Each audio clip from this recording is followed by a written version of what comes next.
Bismillahirrahmanirrahim. Innal hamdalillah nahmaduhu wa nasta'inuhu wa nastaghfiruh wa na'udzu billahi min syururi anfusina wa min sayyiati a'malina. Man yahdihillahu fala mudilla lah wa man yudlilhu fala hadiyalah. Asyhadu an la ilaha illallah wahdahu la syarikalah. Wa asyhadu anna Muhammadan abduhu wa rasuluhu la nabiyya wa la rasula ba'dah. Amma ba'du. Qala Allah azza wa jalla fil Qur'anil Karim. A'udzu billahi minasy syaithanir rajim. Ya ayyuhalladzina amanu taqullaha haqqa tuqatih wa la tamutunna illa wa antum muslimun. Amma ba'du. Ayuhal ikhwan, a'azzani Allahu lakum jami'an wa ayuhal musyahidun al-kiram. Para pemirsa sekalian yang senantiasa dimuliakan oleh Allah Subhanahu wa taala dan saudara-saudara sekalian yang senantiasa yang Allah jaga dalam naungan Allah Subhanahu wa taala. Allahumma amin. Alhamdulillah, segala puji hanya milik Allah Subhanahu wa taala. Terkadang ketika kita menginginkan suatu kesehatan di dalam badan kita ini, akan tetapi malah sebaliknya Allah Subhanahu wa taala mendatangkan kita cobaan berupa penyakit. Terkadang pula kita setiap kali selesai sholat, setiap kali kita berdoa kepada Allah Subhanahu wa taala mengatakan, Allahumma afini fi badani, Allahumma afini fi sam'i, Allahumma afini fi basari, la ilaha illa ant. Jadi terkadang kita selalu berdoa kepada Allah Subhanahu wa taala, Allahumma afini fi badani, wahai Tuhanku, wahai Allah, afini fi badani, berikanlah keafiatan, kesehatan dalam badanku ini. Allahumma afini fi sam'i. Wahai Allah, berikanlah keafiatan atau kesehatan dalam pendengaranku ini. Allahumma afini fi basari. Wahai Allah, berikanlah keafiatan dan kesehatan fi basari pada penglihatanku ini. Ketika kita berdoa seperti itu, terkadang Allah Subhanahu wa taala memberikan kita sebuah penyakit. Terkadang Allah Subhanahu wa taala mendatangkan kita cobaan berupa penyakit. Supaya apa? Apa sih faedahnya Allah Subhanahu wa taala memberikan kita penyakit padahal kita senantiasa berusaha keras untuk berdoa kepada Allah Subhanahu wa taala untuk agar disehatkan badan ini, agar diberikan keafiatan pendengaran ini, agar diberikan keafiatan dan kesehatan oleh Allah Subhanahu wa taala pada penglihatan ini. Faedahnya ialah bahwasanya Allah Subhanahu wa taala ingin menguji kita. Allah Subhanahu wa taala ingin menguji iman kita. Liyabluwakum ayyukum ahsanu amala. Supaya Allah Subhanahu wa taala pengen tahu mana sih di antara kalian orang yang paling bagus amalnya selama di muka bumi ini, selama berada di dunia. Oleh karena itu, kalimat yang pantas untuk kita ucapkan atas semua ketentuan Allah Subhanahu wa taala yang diberikan kepada kita ialah alhamdulillah, alhamdulillah, alhamdulillah.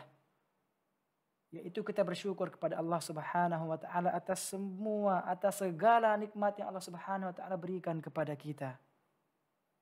Dan inilah yang semestinya kita lakukan seorang hamba kepada Rabbul Jalla Jalaluh, Allah Subhanahu wa taala. Yang kedua, salawat serta salam semoga tetap tercurahkan kepada baginda kita Nabi besar Muhammad sallallahu alaihi wasallam yang dengan perjuangannya, yang dengan letih Susah payahnya Rasulullah Sallallahu Alaihi Wasallam untuk apa? Lil Islam ini, untuk agama Islam ini. Rasulullah Sallallahu Alaihi Wasallam telah mengorbankan harta, telah mengorbankan jiwa dan darahnya untuk agama Islam ini. Oleh karena itu sepantasnya lah kita berbalas budi kepada Rasulullah Sallallahu Alaihi Wasallam dengan berupa sholawat kepadanya. Karena Rasulullah Sallallahu Alaihi Wasallam telah memperjuangkan Islam, memperjuangkan agama Islam ini mati-matian. Rasulullah Sallallahu Alaihi Wasallam hanya untuk membela agama Islam ini rela memperjuangkan dan rela mengorbankan darahnya untuk agama Islam ini. Begitu juga para sahabat radhiyallahu anhum. Mereka berperang di jalan Allah Subhanahu wa taala, mereka menumpahkan darah mereka masing-masing lillahi taala. Supaya apa? Mereka itu ikhlas memperjuangkan agama Islam ini lillahi taala dengan mengorbankan darah dan jiwanya ini untuk Allah Subhanahu wa taala. Oleh karena itu, sudah sepantasnya lah kita sebagai hamba Allah Subhanahu wa taala dan umatnya Rasulullah sallallahu alaihi wasallam supaya kita berbalas budi kepada Rasulullah sallallahu alaihi wasallam dengan bersolawat kepadanya. Ayuhal masyahidun al-kiram, para pemirsa sekalian yang senantiasa dirahmati oleh Allah Subhanahu wa taala, dan ayuhal ikhwan wal akhwat, a'azzani Allahu lakum jami'an, para saudara dan saudariku sekalian yang senantiasa Allah Subhanahu wa taala lindungi. Diriwayatkan oleh Abu Nuaim dalam kitab Hilayatul Auliya dan juga disebutkan oleh Ibnu Abdil Bar dalam kitabnya Jami'ul Bayanul Ilmi. Ada sebuah kisah menarik yang insya Allah kita akan ambil faidahnya. Suatu ketika Ibrahim bin Adham rahimahullah berlalu melewati pasar Basrah. Seorang ulama, Ibrahim bin Adham, ketika itu sempat melewati pasar Basrah, pasar di Basrah. Dan ketika itu manusia pun langsung bersegera untuk menghampiri Ibrahim bin Adham sambil mengatakan, "Wahai Abu Ishaq, sesungguhnya Allah Subhanahu wa taala berfirman dalam kitabnya yang mengatakan, Ud'uni astajib lakum. Berdoalah kepadaku, niscaya akan kukabulkan bagi kalian. Sudah sekian lama kami berdoa, akan tetapi tidak terkabul juga." Ini pengaduan masyarakat penduduk Basrah kepada Ibrahim bin Adham. Lantas Ibrahim bin Adham rahimahullahu ta'ala mengatakan, "Ya ahlal Basrah, wahai penduduk Basrah, matat qulubukum fi asyrati asya." Wahai penduduk Basrah, sesungguhnya hati kalian ini telah mati dalam 10 perkara. Awwaluha araftumullah walam tuaddi haqqaha. Yang pertama yang membuat hati kalian mati itu kepada Allah Subhanahu wa taala, araftumullah walam tuaddi haqqaha. Kalian semua mengenal Allah Subhanahu wa taala, akan tetapi kalian tidak memenuhi hak-haknya Allah Subhanahu wa taala. Ini ucapan Ibrahim bin Adham. Yang kedua, wathani qara'tum kitaballah wa lam ta'malu bihi. Yang kedua, kata Ibrahim bin Adham, kalian membaca Al-Qur'an, kalian membaca kitab Allah Subhanahu wa taala, wa lam ta'malu bihi, akan tetapi kalian tidak mengamalkan isi-isi daripada Al-Qur'an tersebut. Kalian membaca Al-Qur'an, akan tetapi kalian tidak mengamalkan sedikit pun apa-apa yang berada di isi Al-Quran tersebut. Wathalith, dan yang ketiga, idda'aitum hubba Rasulillah sallallahu alaihi wasallam wa taraktum sunnatah. Yang ketiga, kata Ibrahim bin Adham rahimahullah ta'ala, kalian ini mengaku cinta kepada Rasulullah sallallahu alaihi wasallam wa taraktum sunnatah. Akan tetapi kalian ini meninggalkan sunnah-sunnah Rasulullah sallallahu alaihi wasallam. Yang keempat, warabi', kata Ibrahim bin Adham rahimahullah, idda'aitum adawata syaitan wa wafaqtumuh. Kalian ini mengaku bahwasanya syaitan itu ialah musuh bagi kalian. Akan tetapi kalian ini menyetujuinya. Wa wafaqtumuh. Akan tetapi kalian menyetujui ucapan-ucapannya syaitan. Akan tetapi kalian ini percaya atas apa yang syaitan kerjakan. Wal khamis, dan yang kelima yang dikatakan oleh Ibrahim bin Adham,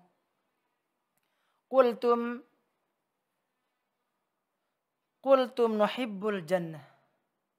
Qultum nuhibbul jannah walam ta'malu laha. Kalian mengatakan nuhibbul jannah, kami cinta surga, walam ta'malu laha, akan tetapi kalian ini tidak sama sekali beramal yang dengan amal kalian itu bisa memasukkan kalian ke surganya Allah Subhanahu wa taala. Wasadis, dan yang keenam yang dikatakan oleh Ibrahim bin Adham, qultum nakhafun nar. Qultum nakhafun nar warahantum anfusakum biha. Kalian mengatakan kami takut neraka. Akan tetapi kalian menggadai-gadaikan diri kalian sendiri masuk ke dalam neraka. Wala'udzubillah. Wasabi', dan nasihat yang ketujuh yang disampaikan oleh Ibrahim bin Adham, qultum innal mauta haqqun falam tasta'iddu laha. Kalian mengatakan sesungguhnya kematian itu memang benar-benar adanya. Walam tasta'iddu laha. Akan tetapi kalian tidak sama sekali mempersiapkan bekal kalian untuk menuju kematian.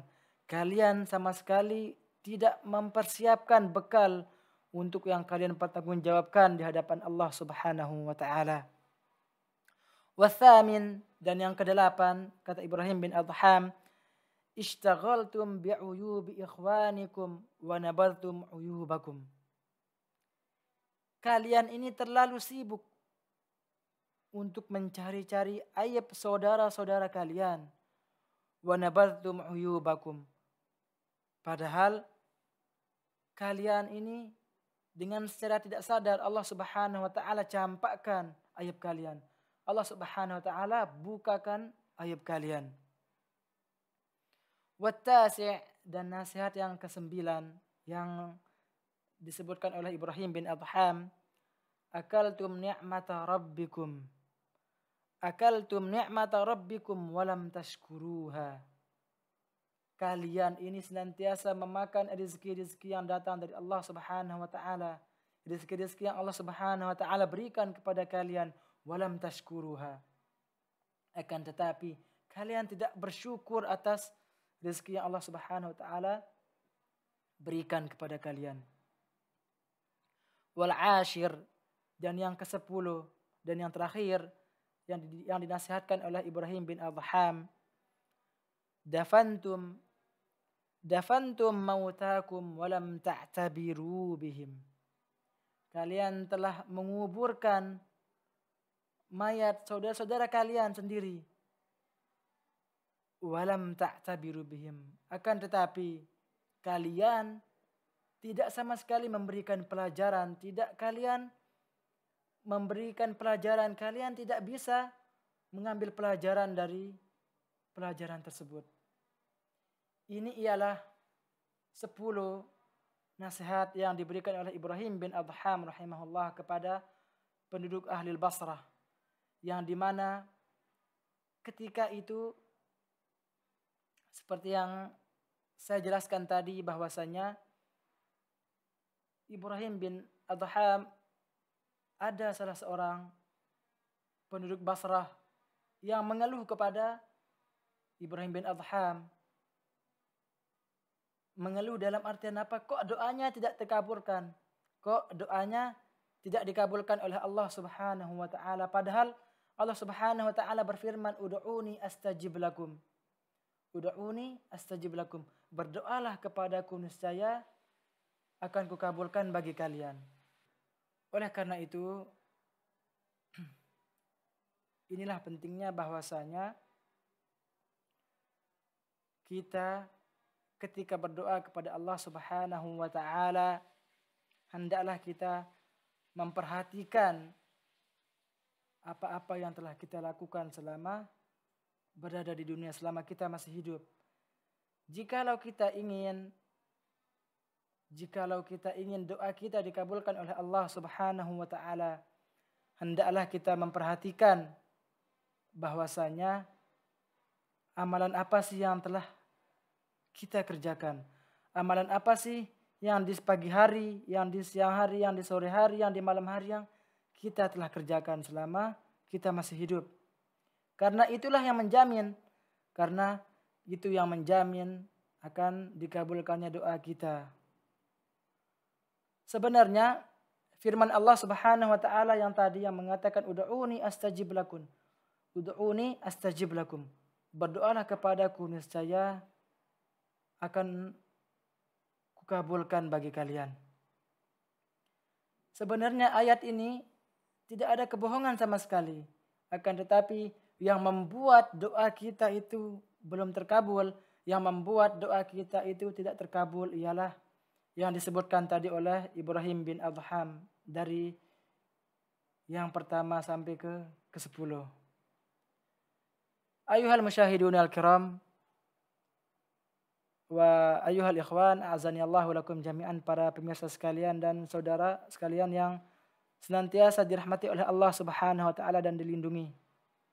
Semoga nasihat singkat, semoga curhatan dari penduduk Basrah ini kepada Ibrahim bin Adham dan jawaban Ibrahim bin Adham rahimahullah dapat memberikan solusi kita bahwasanya ketika kita yang senantiasa terus-terusan berdoa kepada Allah Subhanahu wa taala, yang terus-terusan merengek di malam hari berdoa meminta sesuatu kepada Allah Subhanahu wa taala agar kita memperhatikan satu di antara 1 sampai ke 10-nya yang disebutkan oleh Ibrahim bin Adham agar doa kita diijabah oleh Allah Subhanahu wa taala. Ayuhal masyahidun al-kiram, para pemirsa sekalian yang dirahmati oleh Allah Subhanahu wa taala dan saudara-saudaraku sekalian yang dimuliakan oleh Allah Subhanahu wa taala. Alhamdulillah, mungkin hanya ini yang dapat saya sampaikan. Kurang lebihnya mohon maaf jikalau ada sepatah atau 2 kata bahkan lebih yang ada kesalahan di dalamnya, maka itu datangnya dari saya pribadi dan syaitan. Adapun jikalau ada kebaikan dan kebenaran di dalamnya, maka itu murni datangnya dari Allah Subhanahu wa taala. Wa akhiru da'wana anil hamdulillah, subhanakallahumma bihamdik, asyhadu an la ilaha illa anta, astaghfiruka wa atubu ilaik. Wassalamualaikum warahmatullahi wabarakatuh.